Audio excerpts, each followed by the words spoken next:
Hi Alex, it's so lovely to see you. A picture of vibrant health today here in Sydney. Welcome home. Thank you.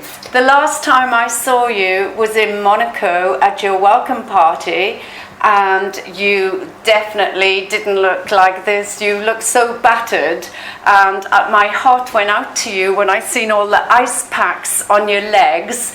And then I thought, oh my God, how is he going to cope? Because you had to then put on a brave face with all the waiting media, His Serene Highness Prince Albert, and lots of dignitaries, the Commodore of the Yacht Club. My heart was like sending you Reiki and love and hoping, put you in a big bubble, trying to lift your vibrations so you could get through it. What were your thoughts and feelings? Look, you must have done a pretty good job, because I felt ecstatic arriving into Monaco. That was probably one of the biggest tipping points of our trip, because we were held up due to the conditions. Day 4 was the biggest day that we had out in the water, which was just under 11 hours water skiing. And getting into Monaco, I think, was the tipping point for us, and it was the highlight of the trip, because we didn't think we were going to make it. We were originally scheduled at 10 a.m. in the morning to arrive into Monaco based on the forecasted conditions. And waking up that morning, we didn't know what was going to happen. Our morale was extremely low, because we didn't think it was going to even be possible to get to the finish line based on what we'd have to endure, even just to get to Barcelona on the night of day 3. So arriving into Monaco was mixed emotions. It was probably by far the highlight of the trip, even more than crossing the finish line, because we didn't think we were going to be able to do it. And having all those people there lifted my spirit. Being able to meet HSH Prince Albert was a phenomenal experience, and I don't think I'll ever be able to replicate anything like that pulling into Monaco Harbour after that day. It was epic, to say the least. And I was so jacked up on adrenaline that it wasn't until I got home and attempted to eat did I actually realise how fatigued and how sore I was. That night I woke up hot and cold sweats. My appetite had completely depleted. My body went into shock. So popping champagne and the whole saber experience with the Commodore and drinking that champagne, I was on another planet, to be honest. There was all the emotions, all the adrenaline, the fatigue, and just being in such a surreal environment as well. It's a very, very unforgettable moment for all of us. And it was an incredible moment. However, your body was obviously so battered, but obviously your mind had overcome that. And throughout your journey, how did you overcome down days? Because obviously lots of us plan a project, and you must have had moments thinking, is this really achievable? Yeah, absolutely. There was quite a few moments, and especially on day 2 of the trip, when we arrived into our first stop of the day, which were originally forecasted to be finished for the day at 2 o'clock in the afternoon, and we pulled into our first stop for the day at 2:30 in the afternoon. So our time had been completely doubled. We were expecting to be out in the ski for a few hours for the first leg. It got blown out to 6.5 hours. We pulled into a stop just outside of Spain at Alicante before we got onto Valencia, and we realised, how are we going to continue pushing on in these conditions? Like, my body was getting an absolute belting in the rough water. We had an engine change that needed to take place with mercury as well, because we had prototype engines on the boat, and we had so many moving parts, and I literally had to sit down with the team, and I was facing defeat right down the barrel. And it's interesting, because when you wake up every day for 7 years telling yourself what you're going to do, the mind becomes an amazing, amazing source of power to be able to push aside all the other emotions, to push aside the pain, to seek clarity in terms of what's about to take place. And having a really good team around me helped rally to be able to sit down and look at the conditions, assess my body, figure out what we needed to do, make sure that we did everything right for myself in terms of getting across that finish line. No matter what, we had to get across that finish line. But we also had partners that we needed to make sure that we were keeping in the loop and adhering to, with sponsorship, with events in Monaco. There were so many moving parts, but one thing that we all rallied up and made sure that we sat down and said to each other every single day, no matter what, we make sure we cross the finish line. And that was one thing that when you do wake up every morning for that long, telling yourself what you're going to do, the rest makes it very, very, very easy. And it is literally a mind over matter experience. Yeah, it's so empowering. And obviously you mentioned team. Even though it's an individual achievement to ski that marathon, you had a great team around you. How did that fall into place? Look, without my team, I would never have been able to cross the finish line. And the way I see it, it's very fitting that they got to cross it first. Because without them, there's no way. You can't water ski alone. I've tried to figure out how, but it's unfortunately impossible. So the team really, it merged. When you look at it over the 7-year project, it literally was a last-minute team. In the last 6 months, we actually narrowed down our team. So starting the journey was a very emotional, family-driven, wanting to do it with people close to me. And I invited 2 of my close mates at the time to form part of our team, one to drive, one to observe. And it was probably one of the biggest mistakes I'd made because we were the most inexperienced team to ever hit the water. I'd never skied before. One of my mates at the time had never driven a boat before. The observer, we didn't know anything about water skiing. So when we look back at the actual people that were there for the trip, we had the best of the best you could possibly think of. Shane Wilson, who drove for me, he's grown up in the ski racing community here in Australia. He's quite senior at the Boating Industry Association. He skippers boats, he's driven at world title ski racing events, observed. He's done everything you could possibly imagine in the ski racing realm. And it wasn't until just about 6 months out before we took off for our trip did he ask if I needed some additional help and if he wanted to take me out for a couple of training runs in Sydney Harbour, he'd be there for it. The first time he took me out in Sydney Harbour, I was just amazed at how skillful he was putting my boat, which is a 19-foot race boat, around Sydney Harbour. And straight away I went, this is our guy. I just knew straight away. My sister, who observed for me, probably was very challenging from a whole raft of different reasons, having one of your siblings observe for you, because she had to endure all the pain that I did. So when she saw me struggling, she struggled. With that emotional connection that we both had, it was really tough on her because she rode every single way that I did. But at the same time, I couldn't ask for a better observer because she never took her eyes off me the entire time that she was on the back of the boat as well. So that was really helpful. We then had Jake Kerr, who was one of my skiing partners, and one thing that's really fascinating with this project is all different people have come in at the right times for the right reasons. And Jake I met, who was someone that wanted to get into ski racing for a very, very long time.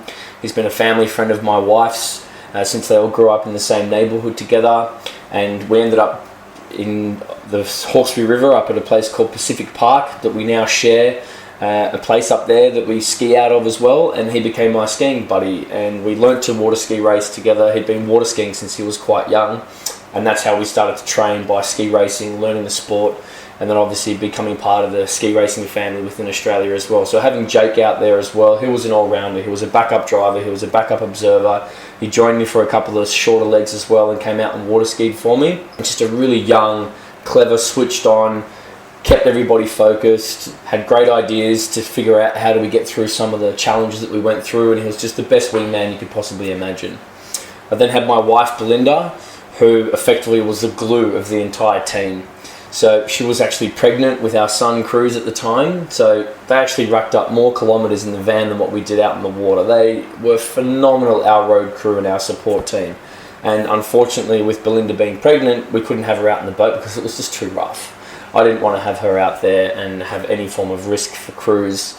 So she had everything going. She was liaising with all of our major partners, our sponsors. Because of the conditions, our recon trip, we visited every single marina 2 years before we did the trip to make sure we knew where we could pull into, where we could fuel, looked at hotels to be able to stay out. Because of the conditions, we weren't arriving into our intended destinations on 5 out of the 10 days. We had empty hotel rooms, we had empty berths at marinas. So Bindi, not even knowing where we were going to end up that day, had to keep in contact with the ground crew to try and figure out, well, where are we going to sleep? Where are we even going to rock up? And she'd contact Shane, the driver. Where do you think you're going to end up? I don't know, we'll let you know in 5 or 6 hours. So the coordinating that she had to do with everybody on the ground was immense, and all the media and the social posts, that her being her background as well in communications and PR was phenomenal. We then had my sister's partner, Nick. He drove the van, and he was pretty much everywhere where we needed to be. He was there ready to go, and just a phenomenal attitude as well. And as I said, they did more kilometres on the road than what we did. They had to drive through the night to get to Monaco, leaving Barcelona. And without that support, we would have never been able to do what we did to rally up and get the team everywhere we needed to be, from the marina back to the hotel, from the hotel back to the marina every morning. We then had Dan, who was our photographer, Dan Goss Images, phenomenal photographer.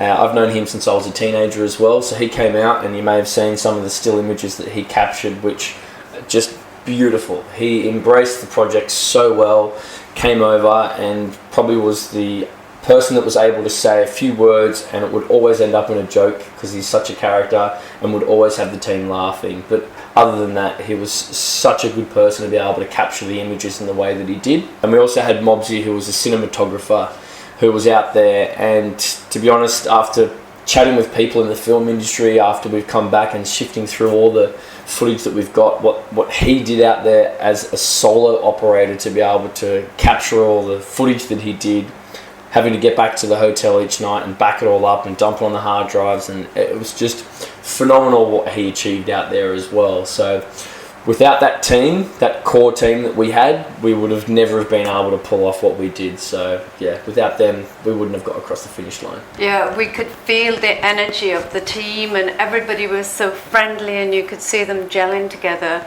So you talked about you've been doing this for 7 years. Before, what self-talk did you go through, or did you see any psychologists or have nutritionists, like any special health experts to get you through as well? Yeah, so I didn't see any psychologist. I first did a 25-hour boot camp, which was called The Longest Day, and that was pretty much the first thing that I wanted to do, is go, okay, well, how tough am I? How mentally tough am I? What better way to be able to do it than do a paramilitary boot camp for 25 hours straight and see how I pulled up. And I got through it reasonably comfortable, and after that I knew, okay, well, I'm mentally tough enough for it, and I felt very good physically from that perspective. So then it was trying to figure out, okay, what do we do from a nutritionist perspective? So I actually had the Noakes Foundation that I had a chat with, Professor Noakes, and he was the one that put together a very strict, specific diet, which was effectively a Banting, high-fat, low-carbohydrate diet for me to be able to get into ketosis 12 months out of the trip, and that was what I thought was going to be the right fit for me. I watched a documentary, Serial Killers, and in that, you may have seen it, if you haven't, there's a couple that row across the Atlantic from the US over to Hawaii, and they were out there rowing for 10 to 12 hours per day, and they were on a similar diet that Professor Noakes had put together for them. And what was fascinating was they didn't lose any weight whatsoever, and they were able to endure huge days out there on the water. And I thought, bang, that's right up my alley. So I reached out, they saw the trip, were very excited to be a part of it, and put together a tailored diet specifically for what my trip was going to be. And we did a lot of testing, and I was sending back results in terms of all my calorie intake, my long training runs that we were doing. I was pumping all that data back to them based out of South Africa, doing Skype calls, chatting with Professor Noakes.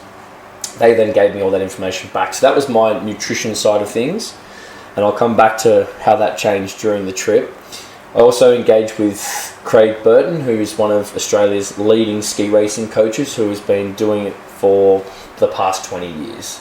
And Craig was the type of trainer that you would get butterflies and feel nervous when you were driving to the gym to go and train with him, because you never know what you were going to expect, and he would literally push you to the point where if you didn't throw up, you hadn't thought that you trained hard enough.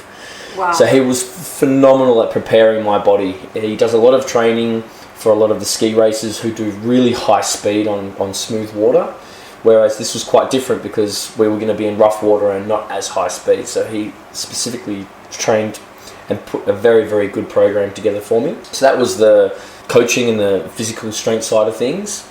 And then I did see a kinesiologist a handful of times before I went over, and that was purely from my sister-in-law, who had seen one before and said, you know what, be open-minded, go and check it out, and you'll never know how you feel. And to be honest, I was able to wash away a lot of things that I'd been holding on to in the past, from a broken family upbringing, having a stepfather who probably wasn't the most encouraging or the best role model to have growing up, and losing my father at a young age as well. So there's a lot of things that I was holding on to that I didn't really realise that I was. So having all of that get washed away, and her to be able to put me in a great mindset heading into the trip definitely helped. So those were probably the three key people that I saw in terms of the body, and I suppose the mind, having a goal and wanting to go after something as powerful as a family member's legacy that they left behind. To be honest, I didn't feel like I needed anything more than those key things and those key functions. Great, because you mentioned South Africa. I read that you were born in Africa. Do you want to tell the listeners something about your background which led to your epic event to date? Yeah, of course. So my grandparents were raised and born in Australia. And after my grandfather started to learn to water ski at a very late age, he heard about a race which was called the Pulla di Cervia, which was an Italian ski race that started in the late 60s, and they'd all travel across the Adriatic, and they'd jump in off the coast of Yugoslavia, which is now Croatia, and they'd race back into Pulla, into Cervia. And when my grandfather heard about this, he decided to go over there and have a crack and race against the Italians, because he was bit over water skiing here on the Hawkes River in the flat water. So by him going over to Italy to race, he broke the world record, set a world record for the longest marathon in skiing, and also broke the record for the fastest Pulla di Cervia crossing. My mum was 13 at the time, and she went over to Italy with my grandparents, and when my grandparents had finished their water skiing exploits, they ended up parting ways. And my grandfather went on to Singapore, and my grandmother came back to Australia, and my mum actually stayed in Italy. So she ended up nannying for an Italian family called the Biagiottis, which is in a little town called Ravenna, which is not far from Cervia, which is the finish line where the Pulla di Cervia used to be and where we finished as well. So my mum started nannying for the Italian family, the Biagiottis, from an age of 13, and she effectively grew up in her entire teenage years in Italy. She became fluent Italian. She then met my father, who was a Greek, and he was working for a company called Hughes Christensen, which is a very well-known oil company. So my sister, who is 14 months older than me, was born in Ravenna. We then, mum and my real father and my sister, travelled to Gabon, which is on the west coast of Africa, right next to the Congo. And that's where my father was stationed, because there was oil rigs off the coast there. So I was born in Gabon and spent my first 2.5 years there. We then travelled back to Italy with the Biagiottis. I stayed for another 2.5 years until I was about 4.5. At this point, my grandfather Harry was in Singapore. So we went to Singapore when I was about 5, and then spent 6 months there, and then came to Australia, for me, the first time, along with my sister, but for my mum, returning back home when I was about 6 years of age. And from there, my mum and Greek father split up. Shortly after that, my mum then met a Kiwi, who effectively became my stepdad and raised me for many years up until my early 20s. So that's where I have basically started, and all those mixing pots of different nationalities of a Australian, Greek heritage, born in Africa with a very strong Italian upbringing, and then raised by a Kiwi here in Australia, and this is the result. And obviously you were at your mum's one day and seen a scrapbook, and you seen faded pictures of your grandfather, you know, the world champion, and you were intrigued. And what was your feelings then? So the scrapbook, it's interesting because I knew of my grandfather's exploits from very, very few stories that my mother had shared with me over the years. And she gave me this old scrapbook, and I knew it had information about my grandfather in there, but I didn't know to what level and what detail.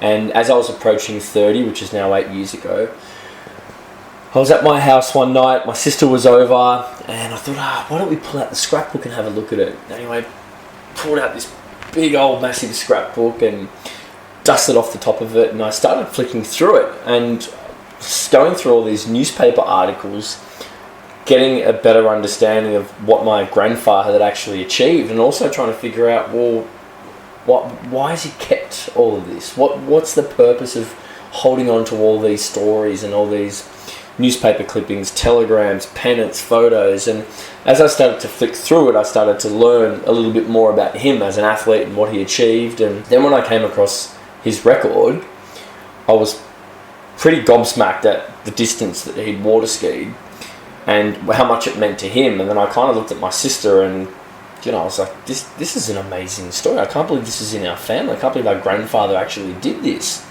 And at that point, I was trying to figure out within myself, well, what have I achieved? You know, I had a pretty rocky upbringing, I suppose you could say, being a teenager and being out on the street, in and out of foster homes, getting into plenty of mischief. And it wasn't a while until I got my act together and started to become a different person than what I potentially could have ended up being, like some of my other friends that went a different path. So at that point I was like, well, we've got this amazing family story. Why would we want to let this literally sit on the shelf gathering cobwebs? And at that point I felt like I needed to challenge myself as well. So at that point I turned to my sister, I'm like, we need to do this. Like, I want to do this. I feel like this is what needs to be done. Why is this left behind? It was almost like a legacy sitting on the shelf there, ready to pick up, and my grandfather always wanted a son. So it was literally at that point, I can't remember what time it was in the morning, that my sister and I were there, and I decided to have a crack at it. I don't think my sister really thought or took much notice of it at that point, but over the coming months, it's when I started to really fixate on it and do more research, and it was then that I decided that I was going to have a crack at it. Wow, and it's amazing that your sister was with you at that time and then you went ahead. And what steps were in process after that? Because obviously you'd never been on a set of skis. Were you a sporty person? Yeah, absolutely. Yeah. Loved my sport and obviously still do. Did so many different sports growing up as a kid, and I now do talk to Mum and said, Mum, why didn't you just focus on one? You know what I mean? I reckon I would have been amazing at anything. But looking back at it, I always loved sport. So I played soccer, did swimming, did rugby, skateboarded, surfed, bodyboarded, like you name it. Growing up as a kid, I did them all, and I was pretty good at them all. I suppose you could call it reasonably natural in a lot of ways. And the moving parts, one thing I didn't want to do was just rush into it. Obviously, it was such a big project. So knowing that I had reasonable fitness skills, in the back of my mind, I'm like, okay, I think the water skiing part will come relatively easily. It's more about how to map it all out. And it was actually Marcus, my cinematographer, nicknamed Mobsy. I bumped into him on New Year's Eve, and it was only a few months after I decided what I was going to do. And he asked me, what are you doing next year? What's the big plans? And I said, I'm going to contest my grandfather's world record water skiing around the Mediterranean. And he just looked at me and laughed. He said, you've never water skied before, have you? And I said, no. And he goes, I wasn't quite too sure how to go about it. Anyway, he rang me a few days later and he said, mate, bring your scrapbook along. I want you to meet somebody. So I got my big scrapbook, and I was living in Utrecht at the time, lugged it up to the Oaks, and I sat down and he introduced me to Alan Hogan, who's a Walkley Awards judge. He's done amazing work with Dateline SBS, a great producer. And he got me to tell Al my story about what I did, and Al got the scrapbook and started flicking it along, and he pushed it back across to me and he said, Alex, I don't know whether or not you classify yourself as a filmmaker, and you probably don't, but this is a story that you have to share. And it was at that point where I thought, okay, how do we go about this and do it properly? So we then realised, well, why don't we start taking some footage and documenting this? So the way that I wanted to try and do it was to go and find an old Pride Fury ski boat, which was the boat that Harry did the trip on, which was a 1968 Pride Fury. I also then wanted to track down Ray Goodwin, who was the driver of Miss Pepsi for my grandfather's trip in 1970, and I wanted to learn to ski for the very first time behind a Pride Fury and on an old wooden Mustang Ron Marks water ski as well. That's it. And to be honest, we were originally going to do it behind a Pride Fury and rebuild it and try and replicate it to what Harry did. But as time went on, that changed, and for all the right reasons. So that was the process I wanted to go through. Find the boat, get in front of Ray, have this build up, start training, prepare myself for that water ski for the very first time. And that was the process that we went through. So we documented quite a lot of stuff, and there was probably 2 years that I'd been working on the project before I even got on the water ski for the very first time. Wow. And what was it like, your first time up on the water ski? It took me 3 attempts to get up, so I wasn't a complete natural at it, but I did start on a single ski straight away, and I figured out the right way after a few attempts. And it was probably one of the most fulfilling and satisfying feelings, to be honest, because I was worried that, imagine I was not a natural on it and I couldn't get up, then we'd be in a lot of trouble after going to the amount of effort that we'd been to at that point. So the first ski was amazing. You know, I yelled out to hurry up on the river. My mum was there, my sister was there, my wife there, who wasn't my wife at the time. You know, I had my 2 best mates at the time that was there with me as well. And Mobsy, Dan, who was the photographer, was there to shoot it, and my brother-in-law was on his boat as a support boat, and you know, it was a phenomenal experience. And being able to be at Cliftonville on the Hawkes River where my grandfather used to ski, it was pretty special. It was special, it was satisfying, but then it was, okay, we've got some serious work ahead of us now. And from there, obviously, the project just grew and grew and grew, and I had to spend as much time as I could out there water skiing. I ended up getting a more modern boat. We ended up transitioning from my old wooden Mustang water ski, which is hanging up in my office in the next room, and we used modern day technology to help us progress, because trying to do it with the old stuff that my granddad did it in was just, it wasn't going to work. And when you said you called out to your grandfather on the Hawkesbury River. I know he celebrated a birthday recently and you called out to him. How did you feel when you were actually in Italy? Because that was so special. One, that you spent some time growing up there, but you always mention that your grandfather loved Italy, and what was it like? And look, the project being called Chasing Canguro, Canguro translates to kangaroo in Italian, and that's what they used to call him, Mighty Canguro, because he was just this freak, phenomenal athlete and so strong and fast and fit, and it made sense that that's what they nicknamed him over there. So look, it was really emotional. As soon as we arrived onto the Italian coastline, it was like, poof, we knew he was there. And that's when we put the Australian flag up on top of the boat, and it was different arriving into Italy. It was very warming. It was emotional, but it was also very inspiring. It was a bunch of Italian ski racing legends which are based on Lake Como in a little town called Lezzano. And these guys, I met them the year that we did the recon a few years ago, and we went to Stefano Gregorgio, who's also known as The Machine. He's an ex-Italian ski racing legend. He's got a beautiful place up there, and you can wakeboard, you can water ski, lovely restaurant, beautiful villa that you can stay in there. And I sat down with all these Italian ski racing legends over this lunch, and they're all talking Italian, and I've lost all my Italian since I came to Australia, so I could pick up little bits and pieces here and there, but basically they were all shaking their heads saying, no way, there's no way you can do that. No, it's impossible. So when we hit the Italian coastline, it was even more so, just not for Harry, but also to prove all them wrong, that this is doable. My granddad did it, and we'll be able to do it as well. So we had so much more motivation for so many different reasons when we hit Italy. So it was pretty special. I can imagine. And recently I caught up with Hadrian Borelli, the Monaco ambassador for Australia, and he mentioned that you were back there with your son this June for the anniversary of the date that you arrived there, and that you're doing some amazing things. Yeah, so we celebrated the 1-year anniversary, and we had a lovely time visiting Prince Albert as well, which was a very, very special moment and very humbling being able to see him again for the 1-year anniversary. We also went back to Cervia, which was our finish line, where we went with the local mayor as well, and we had a lovely ceremony with them as well to celebrate the 1-year anniversary. And since we've come home, we've been, as I said earlier, going through a lot of the footage from the trip, and we're now currently in conversations with some producers to be able to put together a potential documentary on our trip as well. So that's quite exciting, and I suppose it's the next chapter now that we've crossed the finish line. The journey really still does continuing here, and being able to be there with my son and spend that time with him celebrating it. You know, he was there with us during the trip, but obviously he was still with Bindi at that point in time because he wasn't born then. So being able to go back and spend that time with him, and we've always already been joking with our partners about how old Cruz will be when he goes to contest the record himself. So it was lovely to be back there with the family. Oh, fantastic.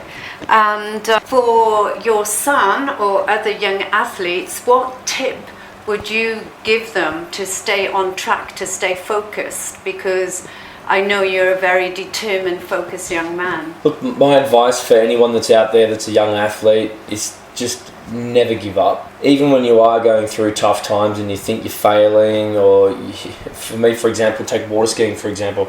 I went through a phase there after I got up on my water ski for the first time.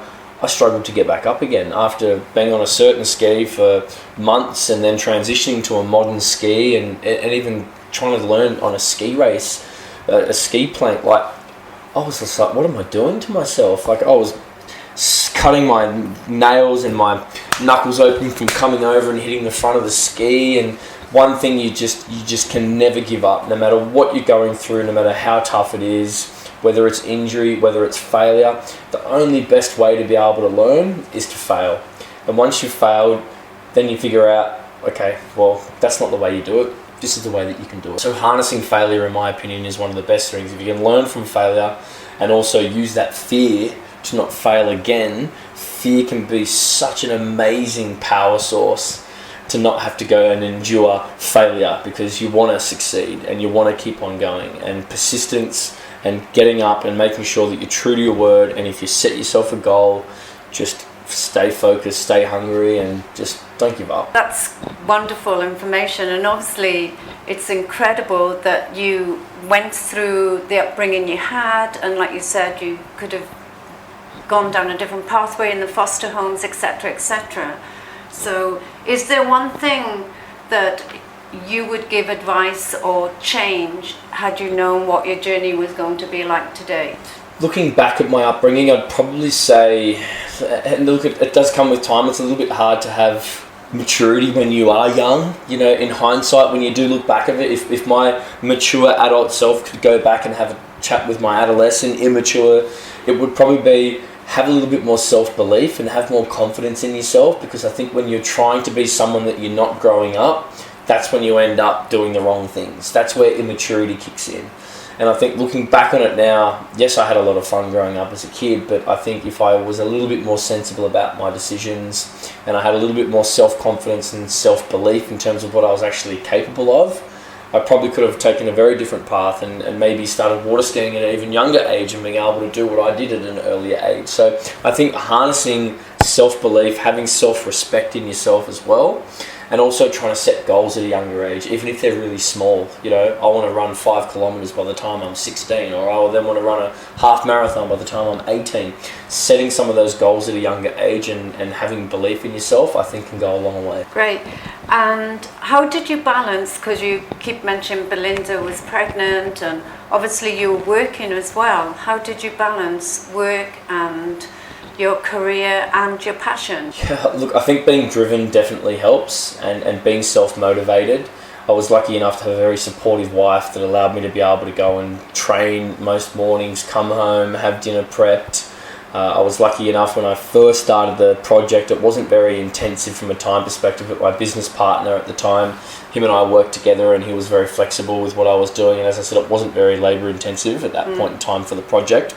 But once we did start training, I ended up running my own business at that point in time anyway, so working for myself definitely helped. And once again, having business partners who were very supportive about my goal and making sure that I could continue on. And to be honest, it was almost a side project outside of my everyday 9-to-5 job per se. And I think having a project outside of what you normally do, which is wake up, day job, it's really important. And I think it really helped being able to get into the office after waking up really early, training, getting into the office, being focused. And if you can adapt and take that focus and that drive, no matter what you're doing, whether it's work, whether it's a hobby, whether it's a side project, whether it's just any form of exercise, I think they can merge together quite well. So it was good to be able to be flexible with your own business and also having people around you that were supporting my end goal as well, which definitely helped. Fantastic. So, what is next for you? So what's next? At the moment, obviously we're still figuring out what to do with all the footage that we've got as well, and looking for the right home for our potential documentary. We are also talking to our major partners, being Axopar and Mercury, as well as the Principality of Monaco, about our next event. It won't be anywhere near to the magnitude of what we did last year in terms of distance or even that length of time, but there is a new product that's being launched from Axopar and another one of the partners, and we are looking to do something pretty exciting with them. All I can say, it's going to involve high speeds, a really fast car, and an exotic location somewhere in Europe. Fantastic. And where can people find out more information and follow you? So at the moment we have our Facebook page, Chasing Canguro, as well as Instagram, which, to be honest, I haven't been very active on, so my hands off myself and not doing the right thing for social media lately. So please, by all means, we will kick off again in the new year once we start building up some more awareness around what we're doing as well, and we will be sharing our teaser as well when the timing's right, which will be for the trailer for the documentary as well. Fantastic. So thank you very much for giving up your precious time today. No problem at all. Good luck with future endeavours. Thank you very much, I appreciate it.